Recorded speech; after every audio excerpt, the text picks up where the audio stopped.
year and a half now. This story that I'm about to read is it's based on these characters that I've been writing for about a decade now, just in my free time.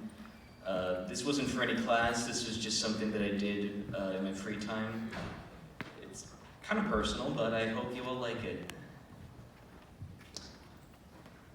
Human souls are known to persist after their bodies perish. The same cannot be said for one of a celestial body. For us, the body and the soul are inextricably linked. When our bodies break down, our souls do as well.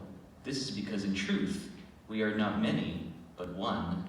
Our identities, and yes, our very souls, are shaped from a singular cosmic energy that pervades the universe in its entirety. This energy moves in tandem with the material state of the universe, like two lovers in a waltz. As the material that once made up a celestial body travels aimlessly through space, the energy that made up their soul moves with it. Over time, they mingle with the remains of others and begin to coalesce into something new. A new celestial body, one with a brand new soul and identity. This is the nature of our cosmic life cycles. A series of destructive acts of creation that carry out over hundreds of thousands of years. Luna, however, her experience is different from the rest of us. You see, most of us, we really don't retain any memory of our past existences. We just have these feelings, not the emotional kind, mind you, physical ones. Searing pains, the sensation of breaking apart. It's like our bodies remember things that our minds just weren't present for. We call these sensations growing pains, and we all have them, but the feeling is never enough to bring out any truly concrete memories, except for Luna. She's always been such a fragile child, and she's particularly sensitive to these growing pains. But recently, something's changed in her. She's been having strange dreams where she claims not to feel like herself. At first, I didn't think anything of it, until one day she came to me asking me if the name Thea meant anything to me. I told her no, and consoled her like I normally would, but I was lying. That name, Thea, gave me chills, but I don't know why. I'd never heard it before, that much was true, yet this eerie sense of familiarity clung to the air when she spoke it. Why? Why do I know this name? The name, her dreams, they weren't dreams at all, were they? I think she's remembering her time before she was mine, before she became Luna. She's remembering the time of her birth, a time that I'd rather forget. Before humanity, the energy from which our modern personas are shaped was formless. We had no sense of self. It wasn't until people began to look up at the night sky and saw something that we came into sentience. That was a moment we began to exist. We call it the rousing.